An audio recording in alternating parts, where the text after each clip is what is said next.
I think that every generation, every business needs to stand on its own. I have somewhat of a Buddhist philosophy when it comes to that, and recognizing that everything changes. So I periodically study Buddhism, and the world is impermanent, right? When you start talking about legacy, it sounds like we should be in existence for another 150 years. I don't know if we should be in existence for another 5 years. Today, I'm thrilled to chat with Vince Sheehy, president of Sheehy Auto Stores. With 29 dealerships across Virginia and Maryland, Vince leads a $2.5 billion powerhouse. We dive into how a pivotal trip to a dealer meeting in Japan reshaped his perspective and transformed his approach to running a major dealer group. A big thank you to our sponsors for making today's episode possible: Upstart, Car Dealership Guy Recruiting, and Open Lane. And now, let's get into the show. So I was about to start pressing record. And I'm, with my OCD, you see my office is like perfectly symmetrical and whatnot. I see a cereal box behind Vince's head. So I asked him, I'm like, hey, Vince, do you mind putting that out of the frame? Little do I know that this is not a real box, but it's acrylic. And I can tie two and two together, but I'll save the story for you to tell, because you are, after doing my research, I mean, you're probably one of the only car dealers ever, or maybe not ever, but I think so ever, that came out of CPG, right? The consumer packaged goods world, into the automotive industry. So that was actually how I wanted to start. So a bit of a non-traditional start, but I'm going to welcome you officially. Welcome Vince Sheehy to the CDG podcast. Great. Well, thank you for having me. I'm glad to be here. Well, I love the organic start here with the cereal boxes. So tell us a little bit about that, right? I was just going to ask you, as a first question in my mind, is from CPG to automotive, give us the story of Vince Sheehy. Okay. I will start with me coming out of college, graduating from college in 1980, which, as you may know from history, was a terrible time for the car business, with 19% interest rates. My dad, who'd been a very successful dealer, had to close a store and sold another one off very cheap. I decided that I had no interest in the car business.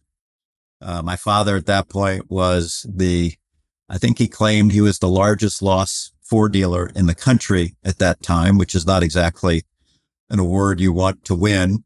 And he would go to work every day with a yellow t-shirt that said, "I am the greeter." So it was a very tough time after a very successful business for him. So I went into the insurance business, which I enjoyed thoroughly, but then decided to go back to business school, got my MBA, interned out at General Mills, which is, a consumer goods company, and loved it. Loved marketing, and decided to join them full time in 1985, and went right to work on Total Cereal, which was the box you saw behind me. Man, you got me good. I still can't get over that. Yeah, I have to say, one of my proudest achievements was taking that Total box, and it had a dark blue background, and nobody could read the nutrition information on it. So I got them to change that to basically a white background so everybody could read the nutrition information, which is critical to the identity of Total. And I'm sure that doesn't sound like much to anybody listening to this podcast, but it was a big deal at General Mills. And then I went over to Yoplait Yogurt, and worked there in new products for a year and a half, and then rolled out a new product across the western half of the country, which was a really cool experience. I got involved with the production group down in Addison, Texas, and was able to really work on the P&L of that brand. And that was so much fun. And I did so well there that they promoted me to gold medal flour, which may be the most boring brand on the planet. After a time there, my father was trying to talk me into joining him in the car business. So he invited me to a meeting in October of 1987. And the purpose of the meeting was to decide whether or not the company should go public. I was still at General Mills at that time. I flew in for the meeting, and I showed up on a Monday, Rehoboth Beach, Delaware, and listened to accountants and lawyers and all of the mechanics around potentially going public as a car dealer in October of 87. Everybody went back to their rooms that night. That was the day of the stock market crash.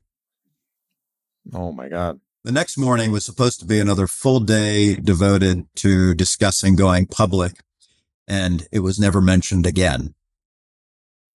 Liquidity dried up very quickly. It did. But I was intrigued by the business, and I decided that big corporate life ultimately was not for me. I wanted to be much more, with my accomplishments. I wanted to be whatever I did, whether I did them well or did them poorly. I wanted it to be my own. I definitely had small business in my veins, and joined the business in December of 87 as a sales consultant on the showroom floor in Marlow Heights, Maryland at our big Ford store. Incredible. Now, why did your father have to try to convince you to join the auto business? I mean, you obviously super accomplished. I know you didn't mention it, but I will. Wharton MBA, right? So, you went to a very prestigious university. You clearly had options. And well, I guess I sort of answered my question here, but I'm more specific.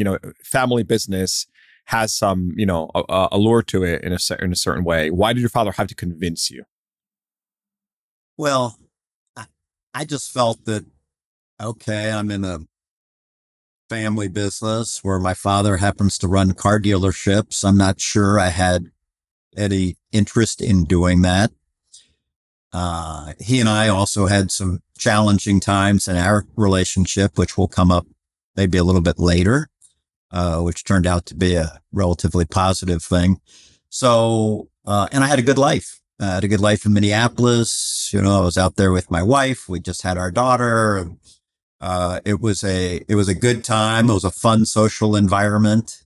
I didn't know a lot about the car business and the day-to-day of working the car business. I worked there in summers and, had some of the worst jobs you could possibly imagine, like cleaning the grates through the Marlow Heights service department that had not been cleaned in the prior 5 years. And I think it took me 3 weeks just to get through cleaning the grates. So maybe he should have given me a better job to start with, but it was a challenge for him to convince me. But ultimately I thought, I can probably make some good money in the car business. And I think even at the time, Yossi, I was saying, well, I'll make some good money in the car business and then I will go do what I really want to do, which I wasn't sure what that was, but let's make some money. We all think the car business is just a pit stop. It's always I'll do this for now. Yeah. And that's the way I was looking at it as well, even though it was a family business. So one of the questions I received or a couple months back from a follower was, hey, I am a father of, a young guy growing in the business, and it can be guy or gal, but needless to say, he asked me, he's like, hey, how did your father raise you within the business? Or, how did he sort of integrate the work into the family life? And I'm curious to know, you mentioned your father and, you had some challenges, and me and my father had our fair share of challenges. Net at the end of the day, it was all for the better, and we got stronger through it. But I think any family business is just challenging because it's family and business, and it's two different dynamics where you have to have change to it's different, I guess, parts of the brain even in a certain way. One is emotional, one is more rational, practical. So, what did your relationship with your father teach you about operating a family business? Just writing Sheehy on LinkedIn, I think I maybe found like 3 Sheehys in your organization who are not you. I could be, maybe it was 2, but I think it was 3. So you clearly have to deal with this nowadays. So I'm curious to know like what lessons you took away from the way your father integrated you into the business and the way you were raised. My father kept the business pretty separate from our family life, number one. And I had a great family life growing up, and he'd had a very tough childhood. So he wasn't well set up to raise a family in a great fashion, and he did. But we had our challenges every step along the way. We were always at at odds with each other on various things, and probably most of them were my fault, but I probably didn't accept that at the time. So he was pretty good at keeping the family life separate from the business life. And when I joined him in business, I mean, he was very direct, and he he's passed now, but he was a brilliant businessman, probably one of the smartest people I've ever met in the car business. We bought a second Ford store. So we had the one Ford store in Marla Heights, Maryland, which he started in 1966 after he left his father, and went Ford dealer development. And that store at one point was the largest Ford dealership in the world in the mid-70s. So he also bought a store up in Philadelphia on Roosevelt Boulevard that he worked that store with Roy Chapman, who ended up developing a great business in its own right. So I know exactly what store you're talking about. Okay. And I moonlit at that store when I was working in the insurance business. So when I decided not to get into the business full time, I still moonlit at night during those 19% interest rates. And then in the summer of 88, we bought a second Ford dealership in Washington, D.C. in Springfield, Virginia. And I went to run that store, and I was nowhere ready to run that store. And the economics were not good to begin with. The deal was not a good deal. And we really struggled. I really struggled at that store, and I just wasn't quite ready for prime time. And I often tell the story of my father coming over to see me, and he was probably ready to have another tough business conversation. And I wanted to show him a new process that we'd implemented that I was very proud of. And he put his arm around me and he said, "Son, you're doing so many things wrong. We don't have time to talk about what you're doing right." So that was his management style. And then we had another couple of tough love. It was very tough love. And then I was on an auction with him. And I forget what he said to me, but he and I got into a screaming match at the Baltimore, Washington auto auction. And I walked Been there, done that. I can't stop laughing because, like the way, this is going to sound crazy, but the way I met my wife, literally the way I met my wife was driving to an auction with my father with a friend in the passenger seat, where me and my father are yelling at each other about some, business decision processes, who knows what. And this person, like mediating, has no idea what they got themselves into. And they end up introducing their niece to me, who ended up becoming my wife. So the point I'm trying to make is, like, I know all about the father and son screaming things, but it was a blessing in disguise because we happened to have the right person there. And it all worked out. So sorry to cut you off, but when you say that stuff, it really resonates because I've been there. Well, I'm not sure this story ends quite as well as your story. Obviously, that's the love of your life. But for me, we had the screaming match, and I left the auction, and 3 days later, he called me up to his office and said, "Are you ever going to speak to me again?" And I said, "I've got to do something different. Either I've got to get into another line of work, or I've got to go find a dealership that's not associated with you and do it on my own." And he said, "Okay, well, if that's what you want to do, then figure it out and I'll help you." So I ended up buying a nearly bankrupt Nissan Mitsubishi dealership, actually on September 11th, 1991. And my father loaned me $400,000 to start that business or take it over.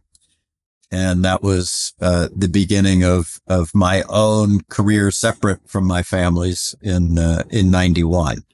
And then after 16 months, I paid him back in full. So the business was going very well, and it was great. And that was the moment where I really fell in love with the car business. This episode is brought to you by Upstart. Upstart partners with dealers to digitize and connect their online, in-store, and financing process to create the car buying experience today's customers expect. Backed by trusted OEMs, Upstart helps dealers sell more cars efficiently, speeding up processes to boost profits and enhance customer satisfaction. With integrated finance capabilities powered by AI technology, Upstart's connected platform enables consumers to shop from anywhere, then seamlessly transition in store and complete the deal digitally, creating a hassle-free purchase path that benefits both dealers and buyers. For a brighter car buying future, visit upstart.com/dealers. That's upstart.com/dealers, or click the link in the show notes below. And you had that autonomy, right? I mean, like you said, you revamped the store, you bought an existing store, but you really did it yourself, right? You didn't have, I mean, it wasn't necessarily that you worked up the ranks there. It was like, hey, like you went right into the deep end. Let's go figure this out. Yeah, we the first 6 months we lost money at that store. I didn't have a floor plan for the first 2 months.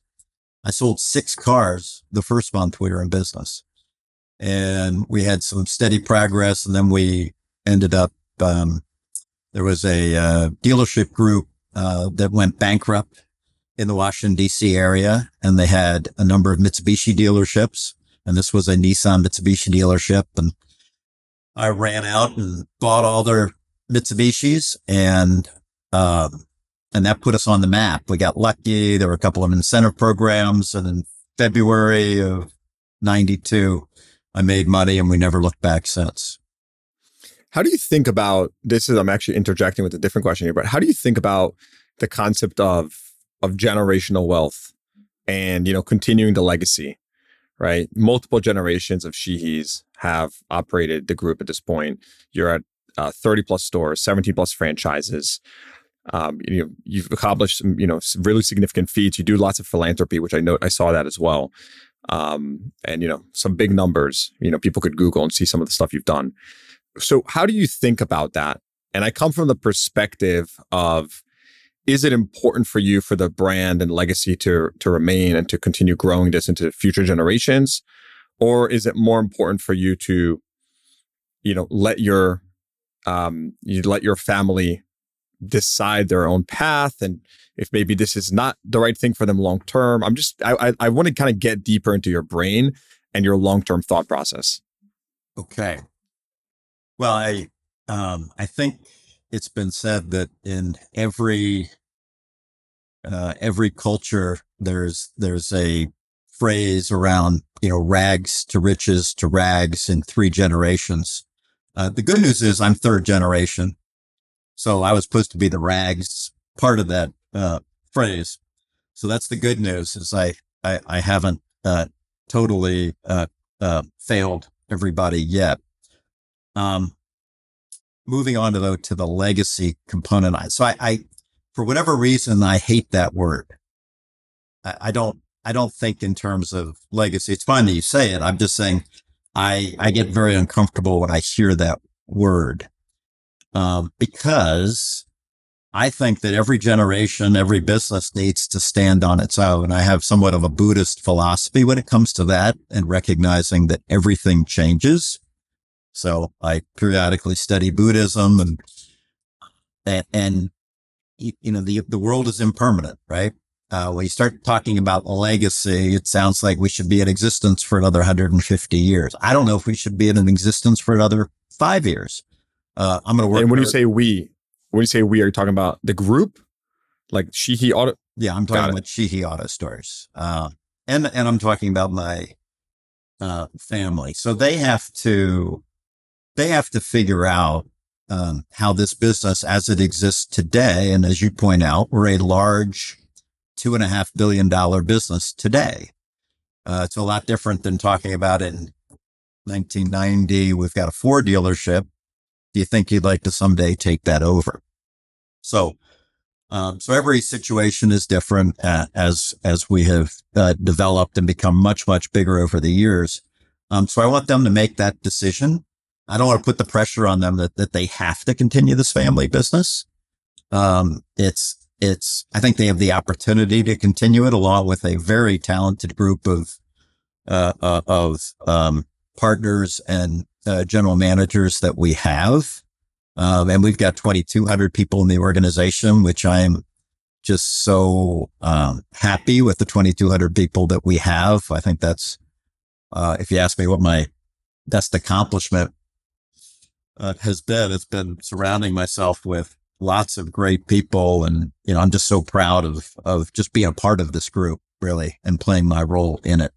So, I don't look at it as I'm not trying to get too far ahead of the next year or two and what we're trying to accomplish. I don't think about, at some point I'm going to be dead, and, that's just a fact. So whether that business continues after I pass or not, that's up to somebody else. And it's not important to me. It's not important to me to have my name on anything. It's just important that this next generation, that my kids, hopefully appreciate the business for what it is, but really appreciate the business for what it does for our people and what it does for our community. And if they, capture that and it enables us to do a lot of great things that we wouldn't have been able to do otherwise. So that's what's really important to me. But that's pretty important in the here and now. Not 20. Well, business is, and I believe, the best vehicle for change.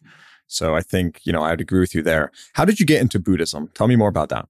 Let's see. I wasn't expecting that question, but it was very strange. I had been to Tokyo at a dealer meeting and had, went to a couple of temples, read a little bit about Buddhism, and it was just very interesting to me. And I was raised Catholic, and still love many aspects of the Catholic faith. And the nice thing about Buddhism is it's not a this or that. It can be, and I'm talking really secular, Buddhism. And it was February of 2017, and I was kayaking at a dealer meeting with a guy that was really into Buddhism, and he suggested a podcast that I should listen to, and I said, "Oh, okay, maybe I'll do that." And I went deep on it over the next couple of days, and believe it or not, that weekend my dad died. I thought that what I had already just uncovered really helped me through that period, and just decided to continue down that path. I spent a lot of time with a couple of different podcasts, and I just loved the entire philosophy, and it just seemed to be a really good fit. I think there's a lot of science that backs up the Buddhist teachings. Not some of the, by the way, none of the mystical stuff. Like, I don't get into mystics at all, but the practical teachings about how to live your life, I thought was very effective, and not to preach it to anybody else, but just to live it for myself. And I think it helps keep me grounded, and teaches us that everything's interdependent. This conversation, and as you experience with your wife, and just, everything's related, everything's connected in some way, and everything's impermanent. And just by approaching it that way, I don't get too caught up in, as they say in Buddhism, suffering is wanting things to be other than they are, and they are what they are. So, if you just take that and run with it, then you don't spend too much time but wanting to be somewhere else or wanting to be someone else. Mm-hmm. I think for me, first of all, very well said. I just find it very interesting. For me, one of the big points of maturity, I would say in personal and professional life, was realizing that life is better when you set lower expectations up front and over deliver. I think, when you initially get started in something, or, you're hiring someone in an important position, right? You want to show them all the amazing things, like, come here, do this. But I feel like over time you learn that, let me show you like the not great things. Let me tell you why you shouldn't come here. And guess what? It's amazing here. But let me set those expectations. Maybe it's not set low expectations. Maybe it's set, extremely, I'm even blanking on the word, but I think I see you nodding. And so you understand my point here. But expectation or disappointment is the difference between reality and expectations. And so if you can bridge that gap in daily life, and professional life, whatever it is, life becomes a lot better and a lot easier to manage. and fewer people disappointed. Yeah, I remember I had a parts manager in Manassas in 1992, and he just kept hiring people, and just we have to terminate them after 6 months, or they leave after 6 months. And I finally realized he was just way overselling the job, and if everything was perfect, here's everything that's going to happen, and you're going to make all this money. And I just told him to take off the rose-colored glasses, and I said, we've got a very good company. But there'll be some good times and there'll be some challenging times, and everything's not always a bed of roses. So, once he caught on to that and we started hiring people more realistically, and I think we're all in the business of selling, and sometimes that can carry us a little bit too far. And you do want to set people up with the right expectations. So when they're prepared, when a challenge comes their way, as opposed to, you didn't tell me about this, Yossi. Didn't tell me this was going to be hard. All right. So I want to transition to a little bit more about the nitty gritty of our industry. First question for you. I mean, were you at the Toyota conference in Vegas the other day? It was great. Yeah, it's great being out there with a company that's doing really well and continuing to grow. We're very excited to have 3 Toyota stores and 2 Lexus stores. And, we had no Toyota stores in the middle of 2016. So clearly we're very excited to be part of the Toyota family. And, they continue to listen to their dealers and make sure they're doing right by their customers. And I think that's really the key takeaway from the meeting, without divulging too much. Anything you can divulge? I mean, obviously sentiment had to have been very positive. Any surprises, anything that, doesn't have to be super confidential, or just anything public that, you can comment about? I think the most important thing to comment on is, right now we've got some recalls and some stop sales going on that are very challenging for Toyota dealers. So I think we all agree, though, that that's the right place to be for our customers. And Toyota recognizes they could probably do some things in the short term would have a big payoff for them, but in the long term might hurt their relationship with their customers and with their dealers. So that was really the focus, is just, we're going to take care of the customer, even if it costs us, some sales in the near term. So I know that's not sexy new product stuff, but it's the culture of that company that serves it very well. So tell me more about, you mentioned, of course, we know Toyota's are some of the most profitable stores. And if I'm not mistaken, you actually started out with 2 Lexus stores. Is that right? You had the Lexus stores before the Toyota stores? So that's partially right. We had we bought a Lexus store in 2002, and that was our first store in the Toyota Lexus family. Now, most dealers end up with a Toyota store and then move on, and then a Lexus, and then get a Lexus store. So when we showed up and wanted to buy this Lexus store, they were like, "Who are you?" And they put us through, I think it took me close to 9 months for us to get approved to operate that Lexus store. And they were appropriately very, very careful. The good news is that once they saw what we could do, and once we actually got into business with Lexus, then the conversation shifted to, how can we get you a Toyota store?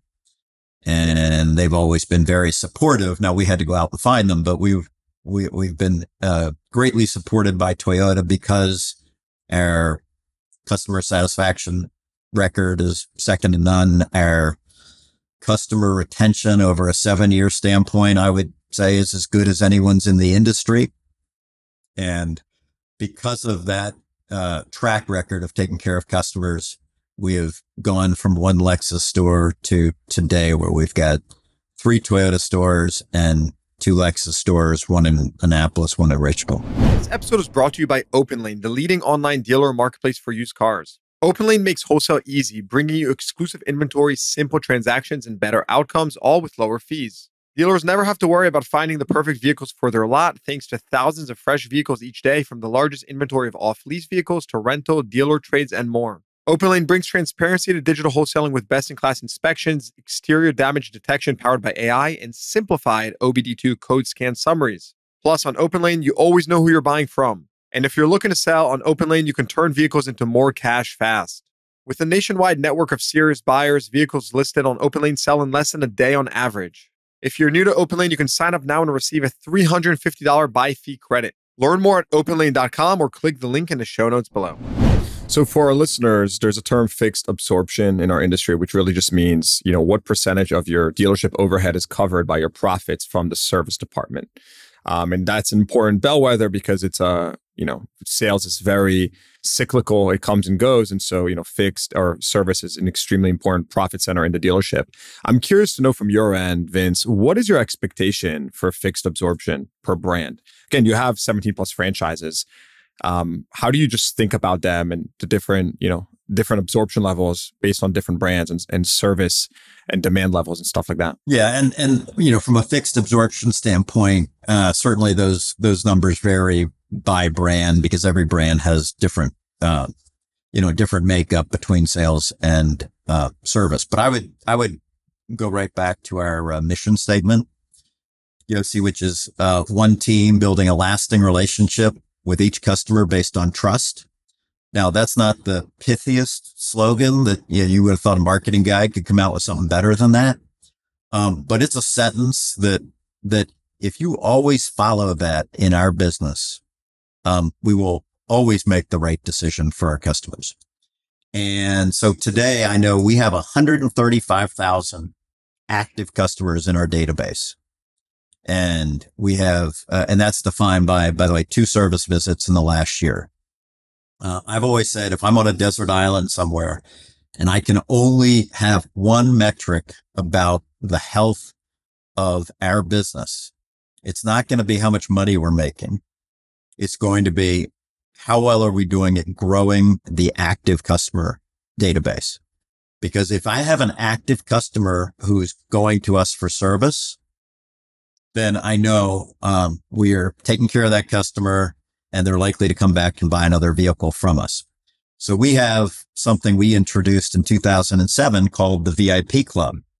Now, the VIP Club was to facilitate really the transition from sales to service and back to sales again. And it really was it's an owner loyalty program, but it's also a prepaid maintenance program with, oil changes, tire rotations, you name it. So we have 125,000 active VIP customers right now, and they've all paid for the privilege. So that's 125,000 people of the 135 active service customers. Nope, not of they're 2 different numbers. The 135,000 is just active service customers. We have 125,000 active VIP memberships, even if they don't service with us at all. They've paid good money to have prepaid maintenance with us. They also have VIP bucks if they want to come in and buy another vehicle from us. And that has been extraordinarily successful. I think if you look at all of our brands, our retention statistics over 5 to 7 years is as good as anyone in our peer group across every brand. So what I'm saying to you is, if you look at our fixed absorption, it's excellent. It's at the top of our class, our 20 group or NCM or NADA, whatever statistics you want to look at. But it really starts with our VIP club and our commitment to getting that customer as a sales customer into our service department and making sure that we're taking care of them over the life cycle of their ownership of that vehicle. And then at the end of that, we have VIP bucks to get them back in the fold to buy another vehicle, from us. And I think roughly 15-20% of our, customer business this year has been through VIP bucks. So as an industry, we put so much focus and emphasis on customer acquisition. right? You clearly do that as well, but you put this immense amount of emphasis on retention, right? We all know that acquiring a new customer is more expensive than keeping a current customer. So it sounds brilliant. What are the economics of this VIP program? Like, how did you ideate this? How did you make it pencil?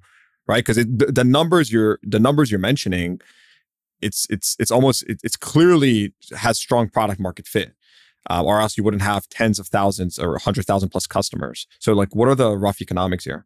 By the way, I need you to speak at our corporate retreat that we hold every year in October, because you just hit on the one thing that's so important to us. And about 3 months ago, I was just looking at everything we looked at, which is customer acquisition and how are we getting this customer and what are we going to do, here, how are we going to get this lost customer? And I just looked, I said, well, why are we spending more time on our loyal customer base?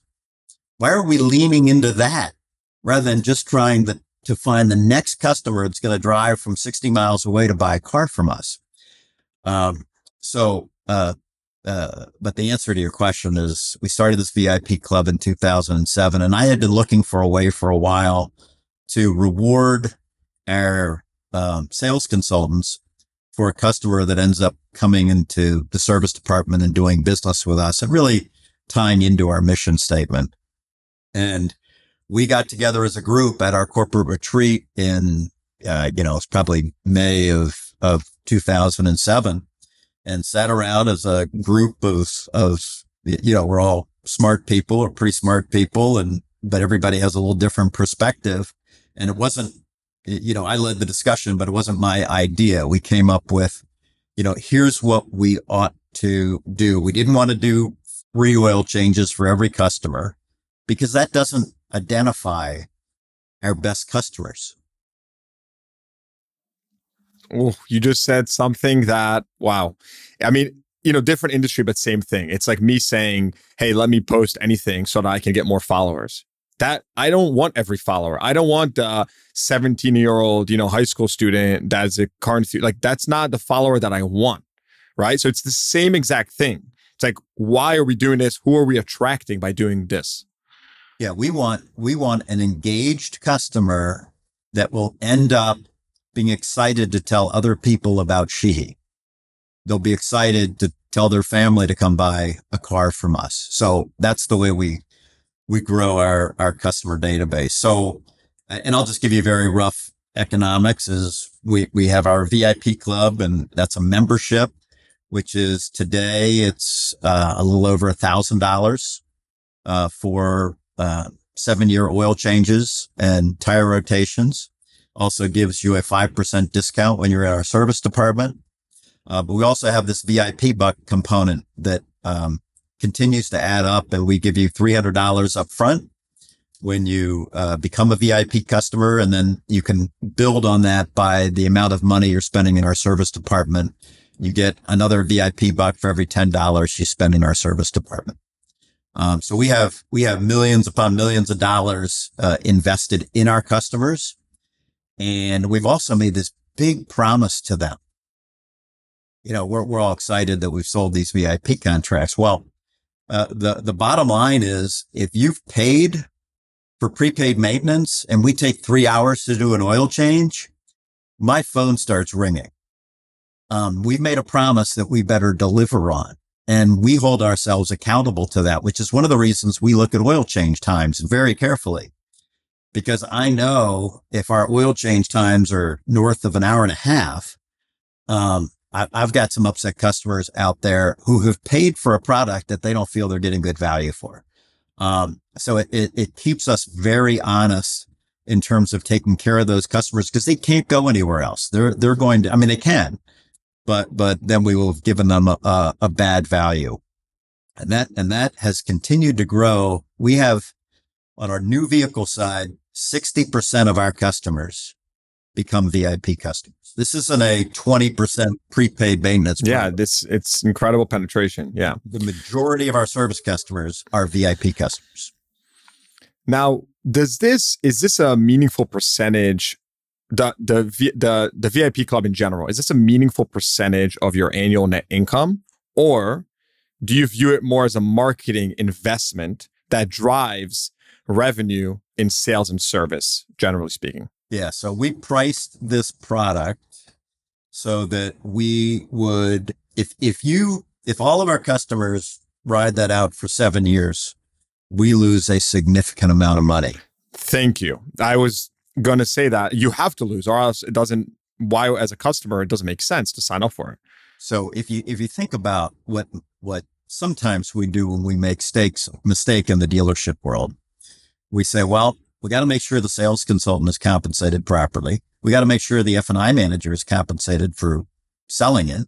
We got to make sure the technician is properly compensated for servicing the vehicle when it comes in. But if you add all that up on oil changes, it dies of its own weight. You just can't get there. The customer's going to be like, well, no, I'll just wait. So we said it was a shared sacrifice when we started. We said, we'll pay a little bit to F&I to sell the product. We're going to pay a little bit to our technicians, our service advisors to service the product. But there's not really I would say there's not really any profit in it for the company.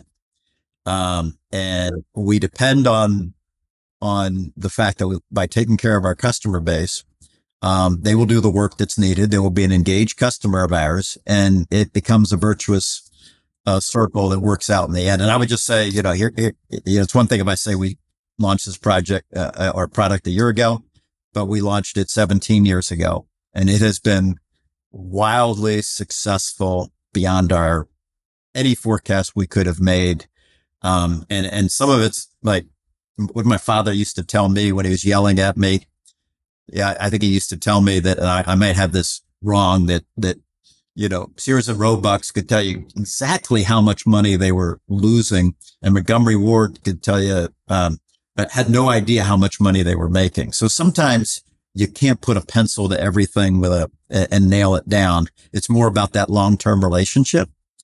And I think our customers, we were doing a meeting in a store not too long ago, and I was talking about the VIP Club to our employees, and a customer heard us. And by the way, one of my rules in the business is that if we have a sales meeting or any meeting where a customer can't overhear us, then we're saying something we should not be saying. I believe that every meeting could be held in front of a customer. And if we do it the right way, we're aligned. That there might be some limitations to that. But the customer came out from around the screen that I was pointing to and said, I heard you talk about your VIP club, and I just want to let you know the only reason we just bought our 5th board from you is because of your VIP club. So anyway, it was a great endorsement. I like it.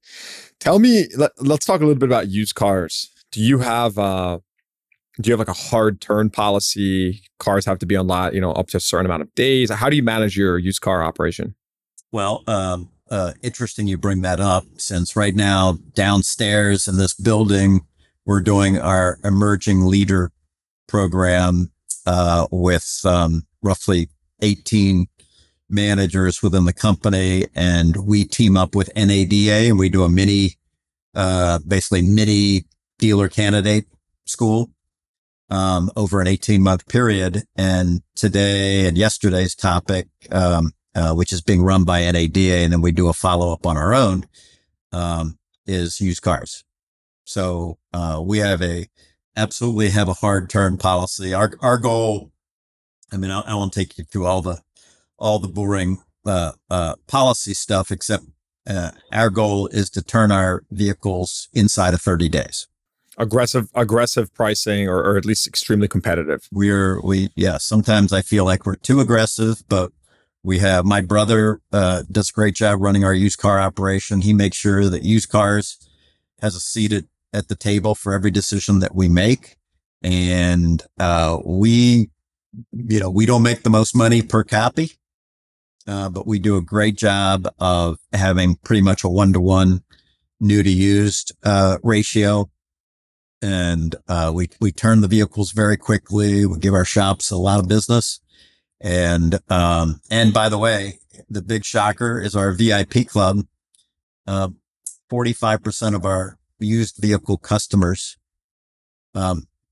become VIP members and service with us.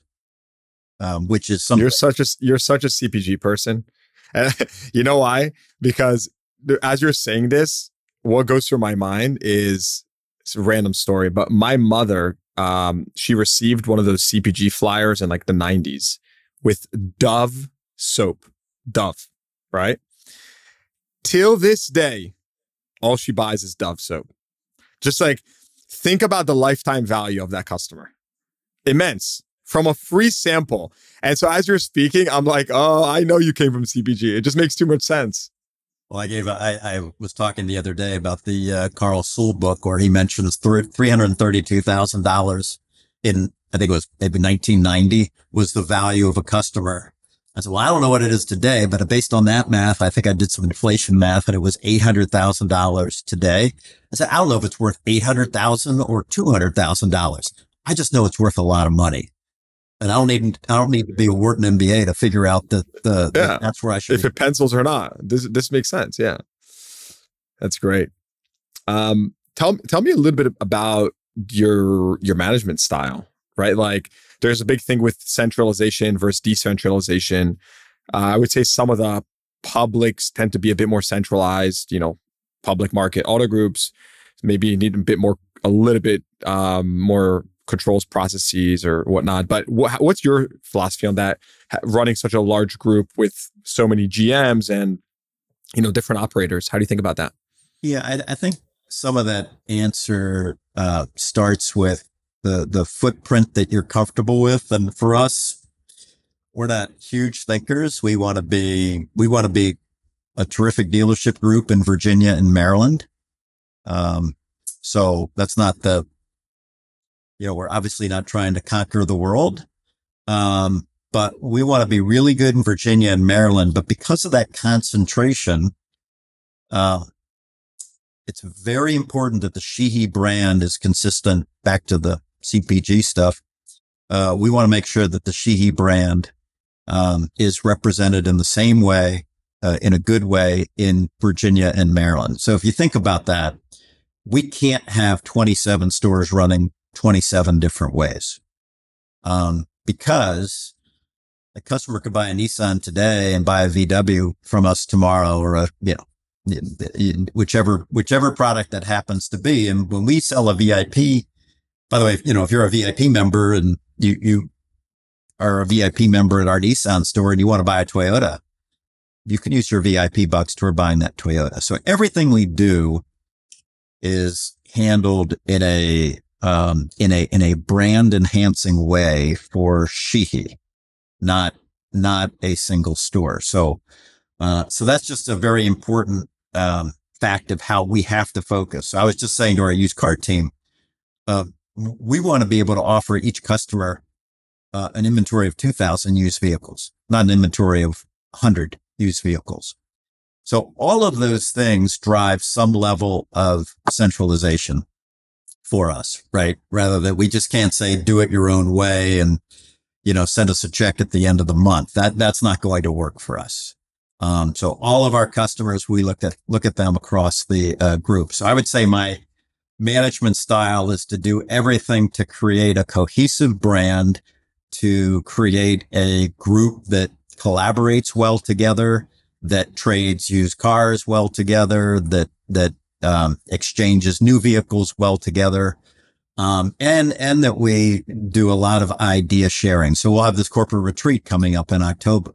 Well, part of that is a bonding experience for our 25 plus general managers and platform managers to make sure that we all know each other well outside of the day-to-day business, because we know there's some friction that develops, and each store wants to preserve what they've accomplished. If they've got a great trade, they don't want to give that trade up to some other store. So there are things that happen, but through all of our bonding experiences and getting to know each other outside of the workplace, that makes a difference. So my management style is we want a professional operation, but we also want to have make sure people are having fun while they're at work. It's a huge investment for a customer, so we want to make sure that again, we have a very professional process, but we also know that people develop relationships with other people. They don't develop a relationship with Vince Sheehy. They don't develop a relationship with a beautiful building. So it's those connections. So I think within our centralized model, I think we do a good job of empowering our stores, and every store still develops a different personality despite everything I've said. And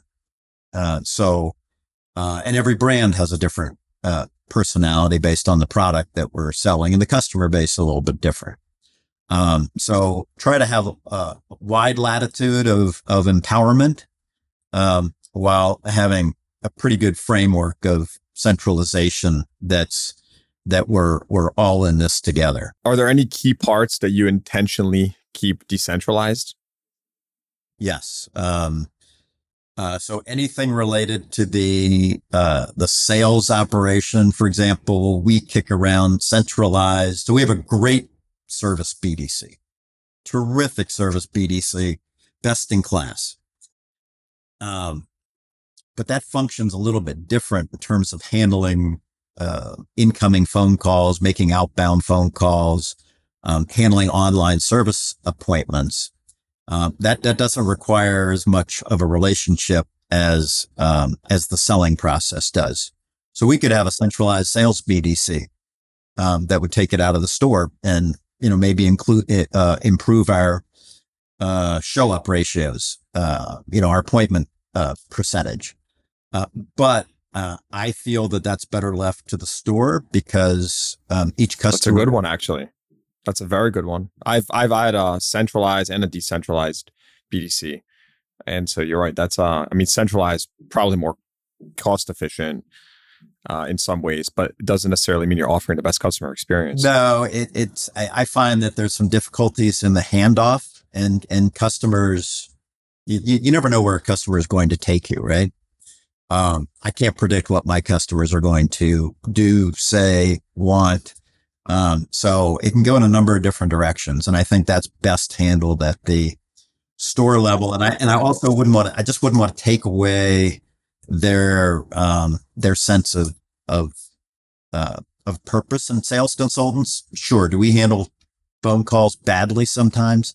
Absolutely.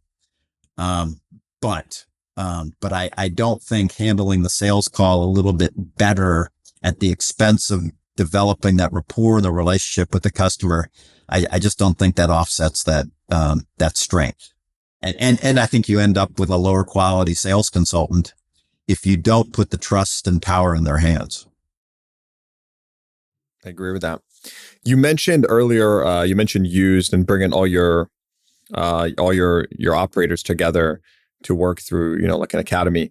What is your ratio of new to used, by store? And I'm not looking for numbers for every single store, but give us a high level. Just how do you think about that across your brands? Yeah, overall, we're 1-to-1. 30 years ago, I think we would have said, oh, we're in a new car market. Used cars, aren't a big deal. And in the Washington, D.C. metro, we were probably 0.5-to-1. So we are 1-to-1. Again, my brother does a great job of keeping that in front of us all the time, and we're very focused on turn. What about 1-to-1 in today's market? I would say it's pretty impressive. Many people I speak with are not 1-to-1 still, or at this point. But my question to you is, what are you doing for used car acquisition? Right? Do you have any programs to maximize, lease returns, or how do you think about that? Yeah. Well, we're not in a tremendous lease market as a general rule in Virginia and Maryland. So our job becomes a little more difficult than it is in Philadelphia and places, up north, but we think about it a lot. And that comes right back to the loyalty of our customer base. What are we doing to acquire used vehicles out of the service lane? And we have a couple of stores who do a phenomenal job with that. And we have many stores that are a work in progress. And I don't think we've invested enough resources in that to to make it happen consistently over a long period of time. But we're very oriented toward our self-sufficiency so that we can take our ecosystem and continue to generate trades. Now, we'll also go to the auctions and buy vehicles alongside everybody else, but that should be the last resort and not the first resort for us. And I cut my teeth at auctions in the early 90s, getting this little Nissan Mitsubishi store up to speed, and that was one of the hallmarks of our success. So used cars are very important to the company. I don't think we have quite the long-term buying strategy that we want to have. We have an HQ set up for a second appraisal. So every store gets a second appraisal on a used vehicle before it goes out of there without us acquiring that used vehicle. So we do a lot of things before the auction, but and this is your bailiwick, and we're a work in progress every day, but I think the more we can do out of our lanes, the more successful we are going to be. Yeah, second appraisal. I haven't heard that one before, but it's a good one. Smart. That way you make sure, you're not missing out on anything. And look, you see nowadays, I remember when I was growing up in the business, you would, any vehicle that had, even 100,000 plus miles and stuff like that, franchise dealers would just dump it to the auction. And again, I'm generalizing, but nowadays you see everything on every lot. I mean, you can see a 20-year-old car, 140,000, but it's a Toyota, and it is on that front line of a beautiful dealership. And you see these things and you see it online. But the industry has gotten more efficient on the used side, as it has needed to, as grosses have, as there has been margin compression on the new side. Just, used has obviously gotten so much more important. Yeah, it's a key part of the business. And when I started the first store, I just came into it with the belief that we were going to have a good profit center in each department. And that's, as you know, that's one of the beauties of our business. Is that you can't ignore used, you can't ignore fixed operations, because otherwise your fixed absorption goes to hell in a handbasket. So, we're in it for the whole package. And I think that's the only way to look at it from the standpoint of your people, because your people will know what you prioritize and what you consider less important than something else. And we have great people in each area of our business. So on a more personal level, how do you spend your days? Like, what is the most important stuff that you gravitate to nowadays? Well, I think for me, I tend to gravitate toward acquisitions today to grow the overall business. So I would start there. That's what gets me excited when I come to work in the morning, when we have a growth opportunity and we believe that we can add value and provide additional career opportunities for our people. The second area is our people and our training. So what are we doing to make sure that we have a culture of individuals who are well trained to do their job? And I feel too often we're complaining about something that's not going right with some person or some store, and then we look at ourselves in the mirror and we realize that we haven't trained them as well as we should have. And we have really good training.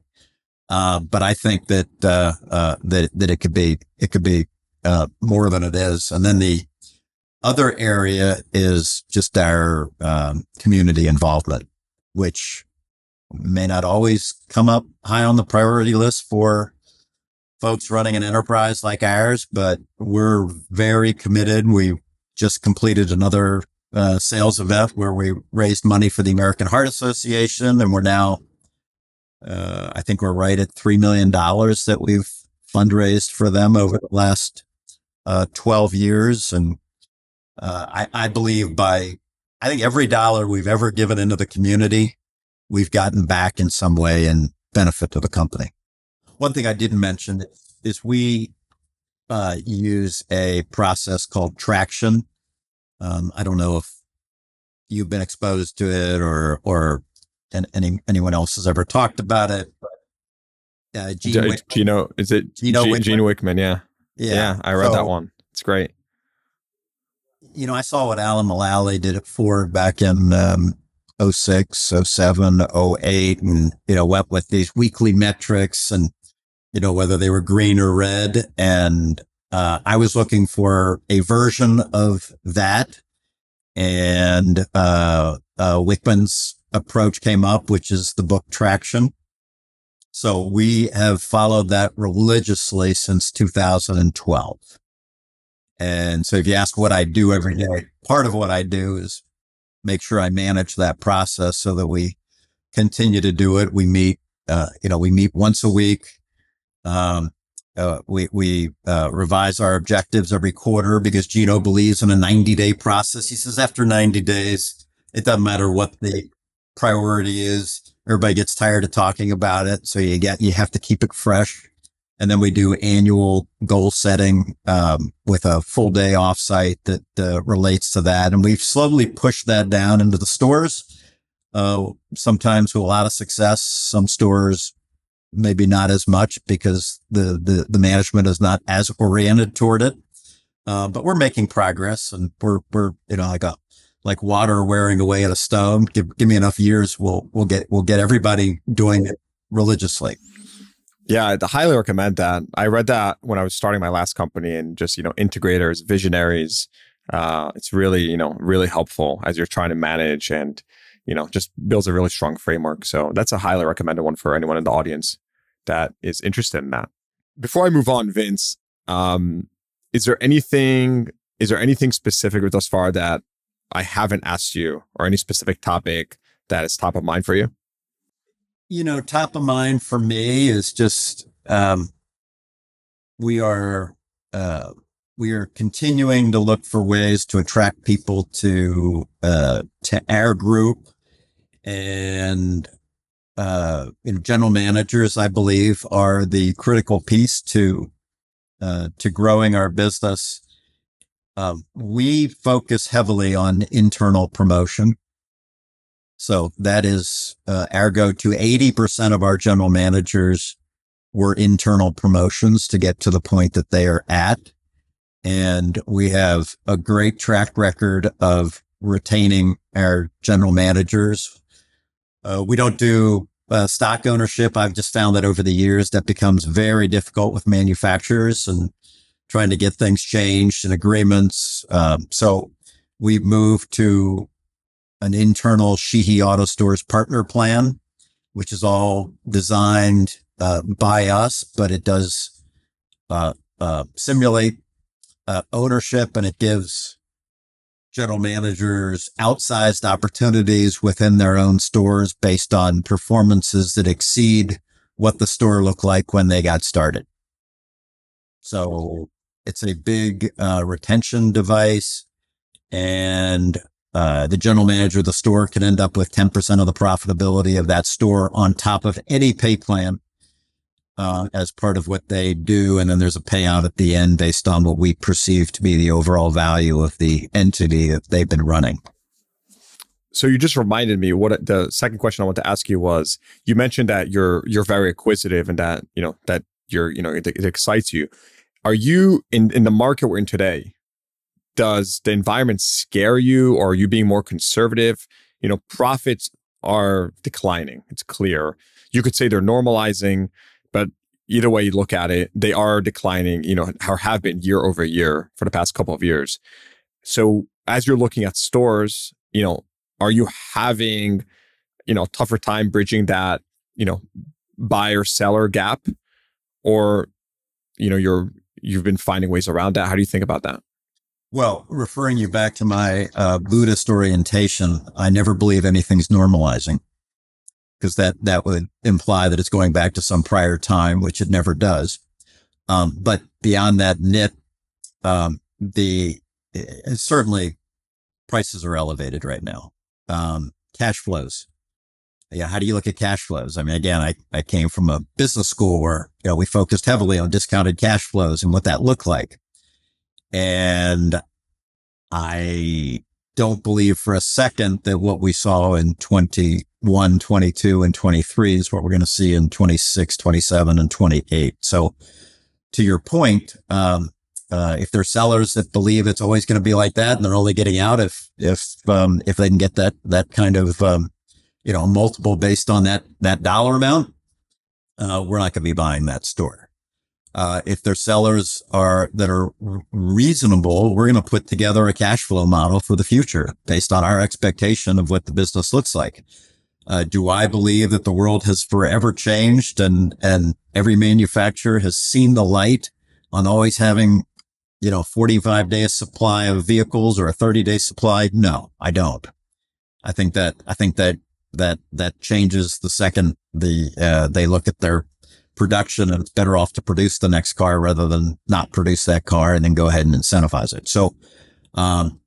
So yes, it's been tough closing that gap. We certainly have, looked at more deals and consummated fewer deals over the last couple of years. However, we still see opportunities and we still see certain brands that we think are highly desirable. And we will continue to put our efforts toward acquiring those stores. And I'd rather pay a little too much for an excellent store than pay some inflated dollar amount on a store that will probably revert back to some much lower profit numbers. But if it fits within my goal to enhance the Sheehy brand in Virginia and Maryland, absolutely, we're going to give it our best shot. And other than franchise, putting the franchise aside, what is an excellent store in the market nowadays, right? I know we could sit here and say Toyota, Lexus, Subaru, blah, blah, blah. But let's put that aside for a second. What is an excellent store?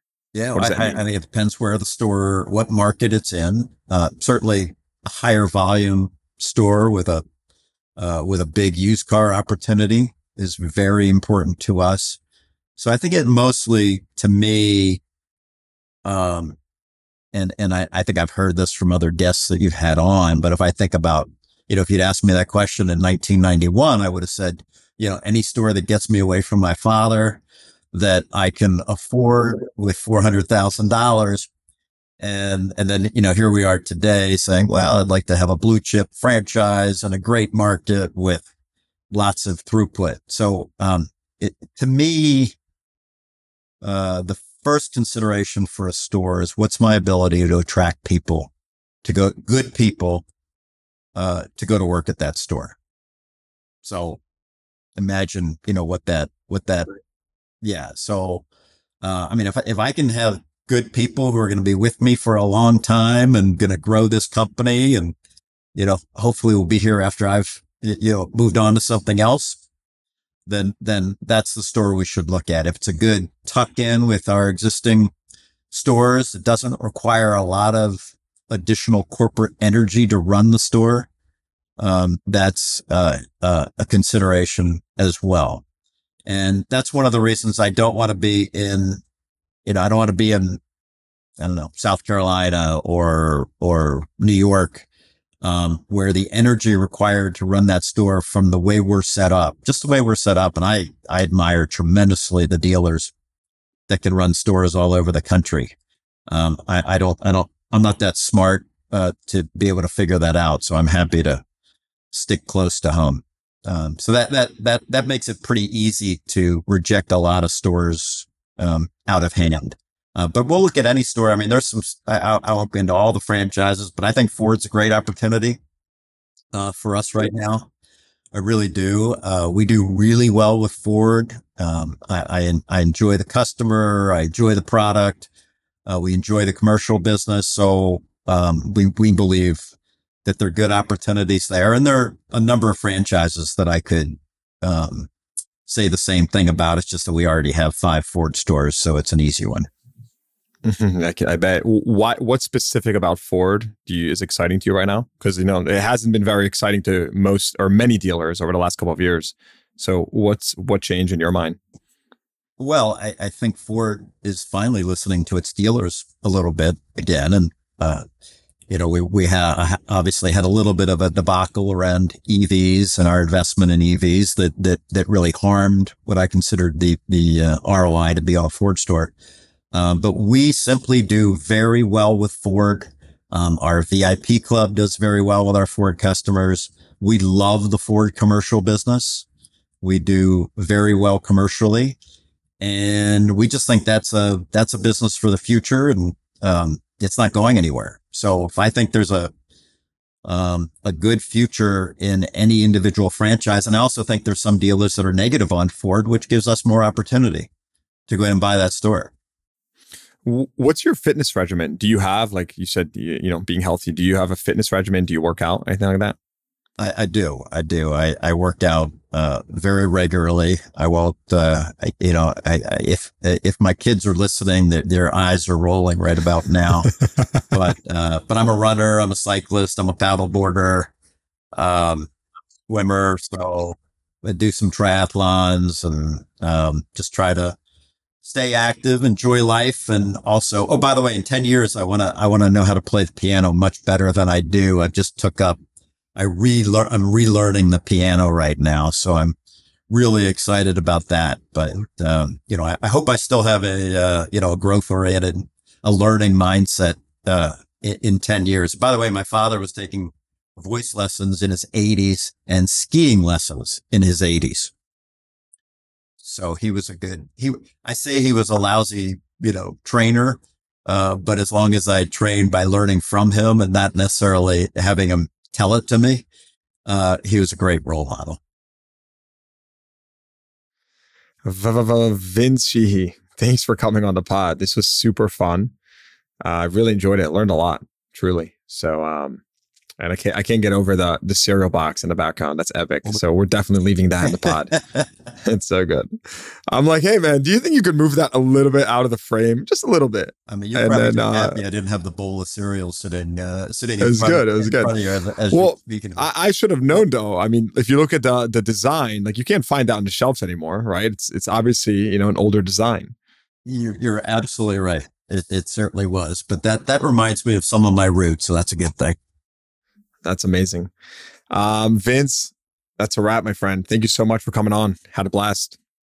Great. I really appreciate it. And, and I love your podcast. So, you're a great moderator and ask great questions. So thank you for that. One of the craziest things about the Car Dealership Guy platform is our direct access to literally thousands of dealership and automotive employees. So naturally, I often hear this question: CDG, can you use your network to help me fill an open role at my company? Well, now I can. Building on the success of my free industry job board, I'm proud to launch CDG Recruiting, a more hands-on white glove automotive recruiting service. Whether you're looking to fill roles in dealership management, C-suite, F&I, fixed ops, auto tech, SaaS, we take the hassle out of hiring by doing the heavy lifting for you. And here's the best part: we vet and screen thousands of candidates so you don't have to. And with our placement guarantee, hiring through CDG Recruiting is 100% worry-free. Our team has decades of experience and has successfully placed over 1,000 roles in the automotive industry. So if you're ready to find your next rockstar employee, try CDG Recruiting today by visiting cdgrecruiting.com or clicking the link in the show notes below. Again, that's